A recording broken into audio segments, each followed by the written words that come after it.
Дэлхийн 2 дугаар дайны үеэр Германы нацистууд дээд албаны тушаалтнуудаас өгсөн тушаалын дагуу үе олноор хорих лагерт хоригдож байсан хоригдлуудыг ялангуяа хүүхэд эмэгтэйчүүдийг аимшигтайгаар таршилхан зовоож алдаг байсан.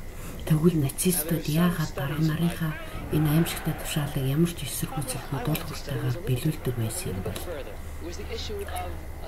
1962 онд Яалын их сургуулийн сэтгэл судлаач Стэнли Милграм үүний хариуг олохын тулд нэгэн туршилт хийжээ. Тэр туршилтанд оролцох хүмүүстэй төлбөр өгөхөнд нөхцөлтэйгээр зарлал гаргасан байна. Тэрээр багшийн дүрд тоглуулах 20-с 50 насны эрэгтэй оролцогчдод болжээ. Милграм туршилтанд оролцогчдоо багш сурагч гэсэн хоёр бүлэгт хувааж тэднийг тусад нь хоёр өрөөнд оруулсан байна.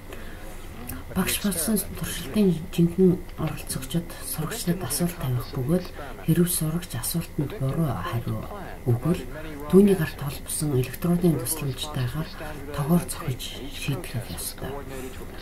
Тогны хүчтэй 15 вольтоос эхлэх бөгөөд багш буруу хариулт авах бүрт тогны хүчлийг нэмж улмаар хамгийн өндөр хүчтэй буюу 450 вольт хүргэх байжээ. Багшийг эргэлзэж эхлэх үед туршилтыг удирдах байсан сэтгэл судлаач түүнийг туршилтаа цааш өргөжлүүл гэж хэлсэн байна.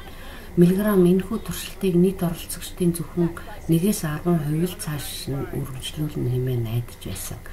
Мэдээж Милграм сурагч болсон хүмүүсийн оронд жүжигчдийг оролцуулсан бөгөөд тэднийг тогоор жинхнээсээ зохиогүй байжээ. Жүжигчид асуултанд зориуд буруу хариулж тогонд үнэхээр зохиулсан мэд уйлж ойролж хашгиран өөрсдийг нь сулж гаргахыг гуйж эцэст нь ухаан алдсан мэддүр үзүүлж байсан. Гэтэл туршилтанд оролцогчдын талаас илүү хувь сэтгэл судлаачийн тушаалыг дуулууртайгаар биелүүлж байсан байна.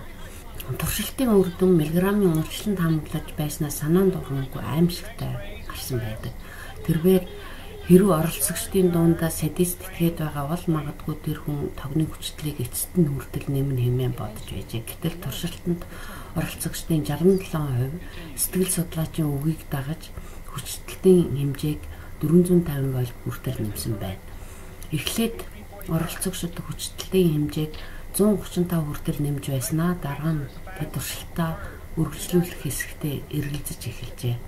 Сэтгэл судлаач тэд нарыг туршилтанд хариуцлагагүй хандаж болохгүй учраас туршилтаа цааш нь өргөжлүүл гэж хэлэхэд ихэнх нь хүчлэлийг 300 вольт хүртэл нэмсэн.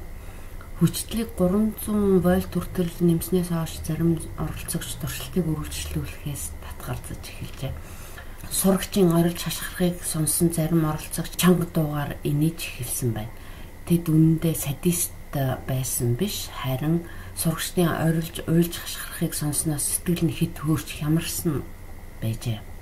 Милграмын хийсэн туршилтын үр дүнгээс харахад ихэнх хүмүүс дээд албаны хүн буюу даргынхаа тушаалыг эсэргүүцэлгүй дуулууртаа биелүүлдэг бөгөөд тэдний тушаалыг дагаж өмөрцснөөр аимшигтай үр дагавар гарч болно гэдгийг нотлон харуулсан байна. Харин 1972 онд Чарли Шеридан, Ричард Кинг хоёр Милграмын туршилтын үр дүнгээ өмнөний хувьтай биш, сурагчдыг жинхэнэ тогоор зохиолоогүй гэдгийг гадарсан учраас тэд хүчлэлийг эцэст нь хүртэл нэмсэн гэж дүгнээд уг туршилтыг давтаж хийхээр шийджээ. Тэд сурагчаар жүжигчдийг биш харин гүлэг сонгосон байна. Туршилтын зарчим ерөнхийдөө Милграмын хийсэн туршилттай төстэй. Туршилтанд оролцогч гэрэл амивчуулах үед гүлэг баруун тийшээ юм уу эсвэл зүүн тийшээ харж зогсох ёстой байсан. Хэрв гүлэг гэрлэн командыг биелүүлэхгүй бол оролцогч хүчлээ нэмж тогоор зогсох ёстой байжээ. Милграмын туршилтанд оролцогчид зөвхөн сурагчдын орилж хашгирч байгааг сонсож байсан бол харин энэ туршилтын үеэр оролцогчид гүлгийг нүднийхээ өмнө шууд харж байсан. Туршилтанд нийт 26 хүн оролцсон. Тогонд цохиулснаас өвдөж амин тэмцсэн гүлэг дороо цохчин гасарч буйг харсан оролцогчид маш их айж сандарсан байна. 6 оролцогч туршилтыг үргэлжлүүлэхээс эрс татгалзаж, үлдсэн 20 оролцогч хүчтлийн хэмжээг дээд зэгтэн тултал нэмжээ. Тэрч бүхэл 13 эмэгтэй оролцогч туршилтын явцад нулимсаа урсган уйлж байсан хэдий ч судлаачийн өгсөн зааврыг дуулууртаа биелүүлж туршилтыг дуусгасан гэдэг. Тэгэхээр бид үнэхээр дээд албан тушаалтныхаа өгсөн үүрэг даалгаврыг үнэхээр дуулууртаагаар биелүүлдэг болж таарах нэ. Хэрвээ бичлэг таалагдсан бол та бүхэн доор байгаа subscribe кнопыг дарж манай каналыг дэмжээрэй. Дараагийн бичлэг хүртэл түр баяртай.